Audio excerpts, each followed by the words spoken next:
তালা ভেঙে সে জঙ্গিদের বের করেছে। 9 জন জঙ্গির মধ্যে এই 2 জন ছিল আমাদের তথ্য মতে সবচেয়ে বেশি ভয়ঙ্কর। তারা তারেক জিয়ার সাথে যোগাযোগ করে তারা এই কাজটি করেছে, তারা স্বীকার করেছে।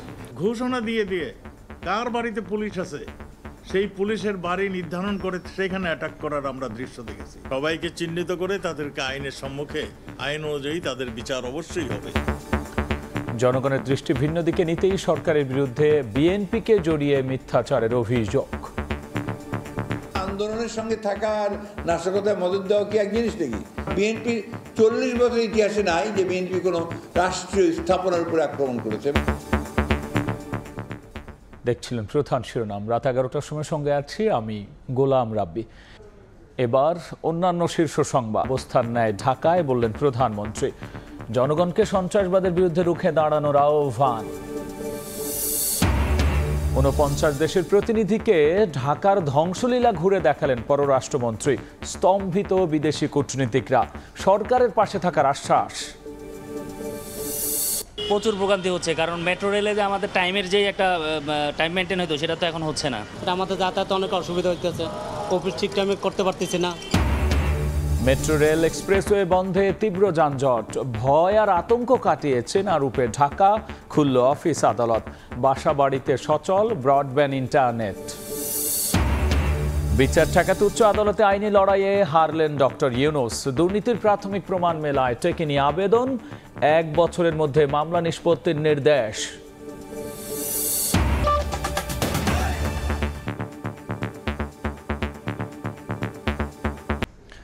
কোটা আন্দোলনকে কেন্দ্র করে দেশের বিভিন্ন স্থানে শিবির ছাত্র দলের ক্যাডাররা তাণ্ডব চালিয়েছে জানিয়ে প্রধানমন্ত্রী শেখ হাসিনা এমন কর্মকাণ্ড প্রতিরোধে দেশবাসীকে সোচ্চার হওয়ার আহ্বান জানিয়েছেন। বিকেলে এডিটর্স গিল্ডের আয়োজনে প্রধানমন্ত্রীর কার্যালয়ে সিনিয়র সাংবাদিকদের সঙ্গে মতবিনিময় সভায় বক্তব্য রাখেন সরকার প্রধান। প্রধানমন্ত্রীর কার্যালয়ে এডিটর্স গিল্ডের আয়োজনে দেশের বিভিন্ন গণমাধ্যমের 37 জন সিনিয়র সাংবাদিকদের সঙ্গে মতবিনিময় করেন সরকার প্রধান শেখ হাসিনা। মিথ্যাচারের হাত থেকে দেশকে রক্ষায় মানুষ যাতে সঠিক সংবাদ জানতে পারে সেভাবে সংবাদ পরিবেশন করতে গণমাধ্যমের প্রতি আহ্বান জানিয়েছেন প্রধানমন্ত্রী। সভায় বিভিন্ন পত্রিকা, টেলিভিশনের সম্পাদক এবং বার্তা প্রধানরা নিজেদের মতামত জানান প্রধানমন্ত্রীকে।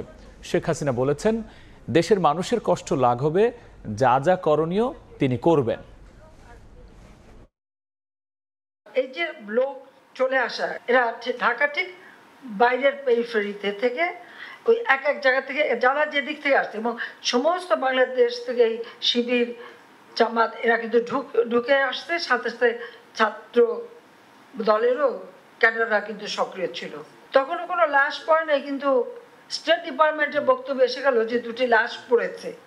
তো লাশের খবর তাদের কে দিল? যারা এই ধরনের দেশের সর্বনাশটা করলো, যারা আজকে গণমানুষের আর্থসামাজিক উন্নতির জন্য যতগুলি স্থাপনা তৈরি করেছে সবগুলিতেই তারা আঘাত করেছে, তাহলে ক্ষতিটা কার?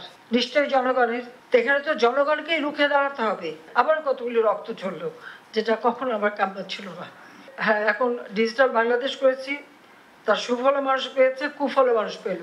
আমরা স্বাধীনতা এনেছি, সেই স্বাধীনতা তো বিফল হতে পারবে না। যতক্ষণ আছি সেই মানুষের যাতে কষ্ট না হয় এ ব্যাপারে আমার যা করণীয় আমি করে যাব।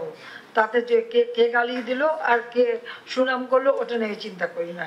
আমি এটাই চিন্তা করি যে আমার দেশের মানুষ ভালো থাকুক। এখানে মানুষকে দোষ দিই না, মিথ্যাচারের হাত থেকে রক্ষা করা এবং মানুষ যেন সঠিক যে জানতে পারে সেইভাবে সংবাদগুলি পরিবেশন করা। বিএনপি কোনো রাষ্ট্রীয় স্থাপনা ধ্বংস করেনি দাবি করে দলটির মহাসচিব মির্জা ফখরুল ইসলাম আলমগীর বলেছেন, জনগণের দৃষ্টি ভিন্ন দিকে নিতেই বিরোধীদের জড়িয়ে মিথ্যাচার করছে সরকার। গুলশানে দলের চেয়ারপারসনের কার্যালয়ে সংবাদ সম্মেলনে তিনি এমন দাবি করেছেন। সরকার যে সমস্ত কথাবার্তা বলছেন বিএনপি সম্পর্কে, এগুলো সবগুলোই অমূলক, একেবারে বিভ্রান্তিকর।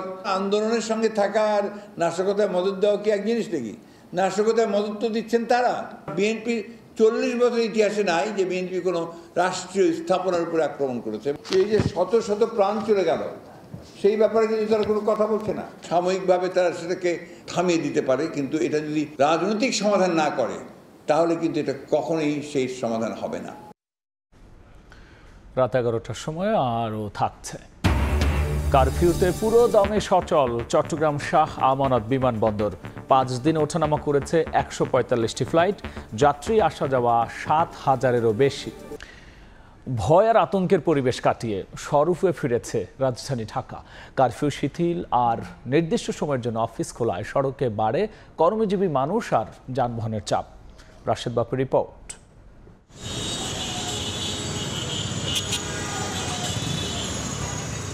মাত্র কয়েক ঘন্টা আগেও শুনশান নীরবতায় আচ্ছন্ন ছিল যে শহর, সেই শহর জুড়ে এখন রাজ্যের ব্যস্ততা। গাড়ির হুইসেল, হর্ন আর গণমানুষের কোলাহলে মুখর চারিপাশ। যেন টানা কয়েকদিনের ঘুম শেষে আড়মোড়া ভাঙল প্রিয় নগরী। বুধবার সকাল 9টা থেকেই সড়কে বাড়তে থাকে মানুষের উপস্থিতি। সরকারি বেসরকারি অফিস খোলায় জীবন জীবিকার টানে ঘরবন্দি জীবন ছেড়ে কর্মস্থলে ছুটতে থাকেন অনেকেই। সেই সঙ্গে বাড়ে যানবাহনের সংখ্যাও। বেলা বাড়ার সঙ্গে সঙ্গে অন্য সব স্বাভাবিক দিনের মতোই স্বরূপে ফিরতে শুরু করে রাজধানী। এদিকে পরিস্থিতি সামাল দিতে কিছু সড়কে যান চলাচল নিয়ন্ত্রণ করায় ও নাশকতাকারীদের হামলায় উড়াল পথ, মেট্রো রেল আর এলিভেটেড এক্সপ্রেসওয়ে ক্ষতিগ্রস্ত হওয়ায় এক পর্যায়ে তৈরি হয় ভয়াবহ যানজট। অফিসের উদ্দেশ্যে সড়কে নেমে অনেককেই ঘন্টার পর ঘন্টা আটকে থাকতে হয় সড়কে। যেখানে সিগন্যাল ওইখানে যানজট। আমি রামপুরা থেকে আসছি, প্রচুর জ্যাম, বলে নাইমা হাইটে আসতে হয়েছে। তবে টানা কয়েকদিনের অস্বস্তিকর পরিস্থিতি কাটিয়ে ঘরের বাইরে বেরিয়ে বুক ভরে নিঃশ্বাস নেন রাজধানীবাসী। অফিস খোলার পাশাপাশি যান চলাচল অনেকটা স্বাভাবিক হওয়ায় স্বস্তি প্রকাশ করেন তারা। ভালো লাগতেছে আসলে, অফিস আবার শুরু হচ্ছে, আবার একটা কর্মব্যস্ততা শুরু হচ্ছে। আশা করি এখন পরিস্থিতিটা খুব তাড়াতাড়ি ভালো হবে। আন্তজেলা বাসগুলি আসলে বেসিক্যালি ছাড়তেছে, বাট আপনার হচ্ছে যে বাস খুব কম। নাশকতাকারীদের আগুনে মেট্রো রেল ও এলিভেটেড এক্সপ্রেসওয়ে ক্ষতিগ্রস্ত হওয়ায় ক্ষোভ প্রকাশ করেন ব্যবহারকারীরা। প্রচুর ভোগান্তি হচ্ছে, কারণ মেট্রো রেলে যে আমাদের টাইমের যে একটা টাইম মেনটেন হতো সেটা তো এখন হচ্ছে না। মেট্রো থাকলে ভালো হইতো, তাহলে যাইতে ভালো হইতো আর কি। এখন বাসের অপেক্ষা করতেছি, দেখি বাস পাওয়া যায় নাকি। মেট্রোতে আগে যে টাইমটা আমরা আধা ঘন্টা সময় লাগতো, এখন দেখা সেখানে 2 ঘন্টা 2.5 ঘন্টা সময় লাগতেছে। নাশকতার আগুন থেকে ট্রাফিক পুলিশ বক্স বাদ না গেলেও থেমে যাননি ট্রাফিক পুলিশ সদস্যরা। আমরা এটা নিয়ে কোনো ভীত সন্ত্রস্ত নয়, যেহেতু এটা আমাদের দায়িত্ব, আমরা আমাদের দায়িত্ব সঠিকভাবে আমাদের সর্বোচ্চ দিয়ে পালন করব। সপ্তাহের শেষ কর্মদিবস আগামীকাল বৃহস্পতিবারও বেলা 11টা থেকে বিকেল 3টা পর্যন্ত চালু থাকবে সরকারি বেসরকারি অফিস। অন্যদিকে কারফিউ শিথিল থাকবে সকাল 10টা থেকে বিকেল 5টা পর্যন্ত। কারফিউ শিথিল ও নির্দিষ্ট কিছু সময়ের জন্য কর্মস্থল খোলার পরপরই সড়ক জুড়ে এত মানুষ ও যানবাহনের আধিক্য প্রমাণ করে সাধারণ মানুষ কখনোই দেশের অচলাবস্থা প্রত্যাশা করে না। মানুষ চায় শান্তি, শৃঙ্খলা, নিরাপত্তা। আর তাই দ্রুতই ভয় আর আতঙ্কের পরিবেশ কাটিয়ে পরিপূর্ণ স্বাভাবিক হোক জীবন ও জীবিকা, এমনটাই প্রত্যাশা সবার। রাশেদ বাপ্পি, সময় সংবাদ, ঢাকা। ঢাকাতে উচ্চ আদালতে আইনি লড়াইয়ে হারলেন ডক্টর ইউনূস। দুর্নীতির প্রাথমিক প্রমাণ মেলায় টেকেনি তার আবেদন। 1 বছরের মধ্যে এই মামলা নিষ্পত্তির নির্দেশ দিয়েছেন হাইকোর্ট। আর আদেশের বিরুদ্ধে আপিলের কথা জানিয়েছেন ইউনূসের আইনজীবী। প্যারিস অলিম্পিকের উদ্বোধনী অনুষ্ঠানে যখন দেশের বাইরে ডক্টর মোহাম্মদ ইউনূস, সে সময় দেশের সর্বোচ্চ আদালত এক আদেশে জানালেন ইউনূসের বিরুদ্ধে শ্রমিকের অর্থ আত্মসাতের প্রাথমিক তথ্য প্রমাণ মিলেছে।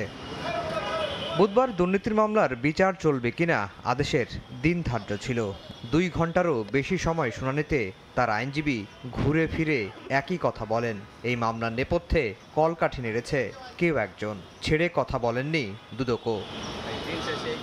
উভয় পক্ষের শুনানি শেষে মামলা বাতিল চেয়ে করা ইউনূসের আবেদন খারিজ করে দেন উচ্চ আদালত। 1 বছরের মধ্যে মামলার বিচার কাজ শেষ করতে বলা হয় অধস্তন আদালতকে। এখানে অপরাধের প্রাথমিক সত্যতা প্রতীয়মান হয়। Supreme court of Bangladesh, supreme court of India, ওনাদের স্বতঃসিদ্ধ সিদ্ধান্ত হলো ডিফেন্স মেটেরিয়ালসের উপর কখনো মামলা কোয়াশ হয় না। প্রায় 26 কোটি টাকা ওনারা নিজেরাই আত্মসাৎ করেছে। তাই 14 জনের বিরুদ্ধে আদালত সুস্পষ্ট অভিযোগ থাকাতেই তাদের বিরুদ্ধে অভিযোগ গঠন করেছে। বিচার চলার আদেশে চটেছেন ডক্টর ইউনূসের আইনজীবী, যেতে চান সর্বোচ্চ আদালতে। আজকে হাইকোর্ট এই 3 দিন শুনানি করে এই মামলাটিতে রুল পর্যন্ত ইস্যু না করে আজকে এটা খারিজ করে দিয়েছেন। 5 আগস্ট বিশেষ জজ আদালত 4-এ আলোচিত এই মামলার সাক্ষ্য গ্রহণের দিন ধার্য রয়েছে। গ্রামীণ টেলিকমের শ্রমিক কল্যাণ তহবিলের 25 কোটি 22 লাখ টাকা আত্মসাৎ ও পাচারের অভিযোগে গত 12 জন ইউনুস সহ 14 জনের বিচার শুরুর আদেশ দেন আদালত। আফজাল হোসেন, সময় সংবাদ।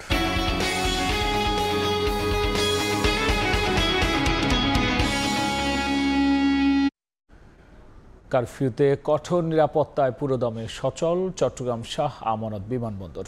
গত 5 দিনে এই বিমানবন্দরে 56টি আন্তর্জাতিক এবং 89টি অভ্যন্তরীণ ফ্লাইট পরিচালনা করা হয়েছে।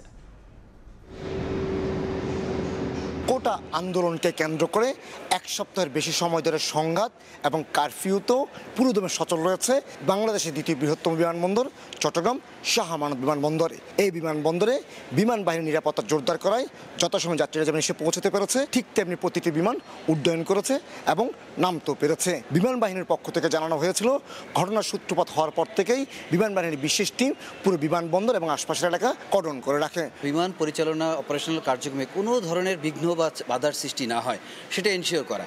তার জন্য আমরা প্রচুর পরিমাণে আমাদের নিরাপত্তা রক্ষী বিভিন্ন সেন্সিটিভ পয়েন্টে নিয়োগ করেছি। আগামী আরও কয়েকদিন বিমান বাহিনী এখানে অবস্থান নিয়ে নিরাপত্তা নিশ্চিত করবে। সংঘাত এবং কারফিউর মাঝেও চট্টগ্রাম শাহ আমানত বিমানবন্দর পুরোপুরি সচল ছিল। গত 5 দিনে এই বিমানবন্দরে 163টি আন্তর্জাতিক এবং অভ্যন্তরীণ ফ্লাইট উঠানামা করার কথা থাকলেও মাত্র 23টি ফ্লাইট বাতিল করা হয়েছিল। এর মাঝে 2টি আন্তর্জাতিক ফ্লাইট ছিল যান্ত্রিক ত্রুটি, আর যাত্রী না থাকায় অভ্যন্তরীণ 21টি ফ্লাইট বাতিল করা হয়। অন্যান্য যে ফ্লাইটগুলো ছিল এই সময়ে সব ফ্লাইটগুলো কন্টিনিউ করেছে, বাট পার্টিকুলার এই ইমার্জেন্সির কারণে কোনো ফ্লাইট ক্যান্সেল হয়নি। যাদের ফ্লাইট ছিল সকালে তারা 2 দিন আগে চলে আসছে, তাদের জন্য আমরা থাকা খাওয়ার ব্যবস্থা করেছি। প্রতিদিনই আন্তর্জাতিক এবং অভ্যন্তরীণ সবগুলি ফ্লাইট নির্বিঘ্নে তার গন্তব্যে পৌঁছাতে পেরেছে। নির্বিঘ্ন হয়েছে ইমিগ্রেশন এবং লাগেজ সিস্টেমও। যাত্রীদের তেমন কোনো ভোগান্তি পোহাতে হয়নি এই শাহ আমানত বিমানবন্দরে। চট্টগ্রাম শাহ আমানত বিমানবন্দর থেকে কমল দে, সময় সংবাদ। দেখছেন রাত 11টার সময়। কোটা আন্দোলনের সুযোগে নাশকতার কারফিউতে অচল হয়ে পড়ে দেশের সাধারণ মানুষের জীবন জীবিকা। বিকেলে কামরাঙ্গীর চরে 1500 পরিবারের মাঝে চাল বিতরণ করেছেন আওয়ামী লীগের সভাপতি মণ্ডলীর সদস্য ও ঢাকা 2 আসনের সংসদ সদস্য অ্যাডভোকেট কামরুল। এক বিবৃতিতে আওয়ামী লীগ নেতাকর্মী ও বিত্তবানদের খেটে খাওয়া মানুষের পাশে দাঁড়ানোর আহ্বান জানান প্রধানমন্ত্রী।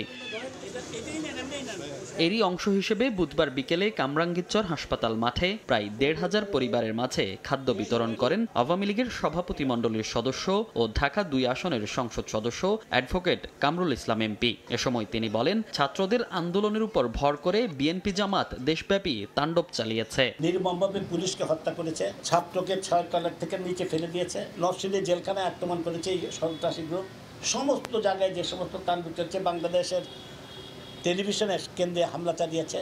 এরা বাংলাদেশের শত্রু, এরা রাষ্ট্রযন্ত্রকে বিকল্প দিয়ে চেয়েছিল। এদিকে রাজধানীর কল্যাণপুর গার্লস স্কুল অ্যান্ড কলেজে দুর্যোগ ব্যবস্থাপনা ও ত্রাণ মন্ত্রণালয়ের পক্ষ থেকে ত্রাণ সামগ্রী বিতরণ করেন ঢাকা 14 আসনের সংসদ সদস্য। এ সময় তিনি অভিযোগ করে বলেন, রাষ্ট্রীয় গুরুত্বপূর্ণ স্থাপনাগুলো তারেক রহমানের নির্দেশেই পোড়ানো হয়েছে। 71 সালে যা ঘটেছে, যেভাবে বাংলাদেশের সম্পদ পাক হানাদার বাহিনীরা জামাত শিবিরের সহায়তায়, রাজাকারদের সহায়তায় ধ্বংস করেছিল, ঠিক একই পদ্ধতিতে বাংলাদেশে অত্যন্ত গুরুত্বপূর্ণ কিছু স্থাপনা তারা পুড়িয়ে দেয়। দেশজুড়ে সন্ত্রাসী কর্মকাণ্ড পরিচালনা করা এসব গোষ্ঠীকে প্রতিহত করতে সবাইকে একসঙ্গে রুখে দাঁড়ানোর আহ্বান জানান আওয়ামী লীগ নেতারা।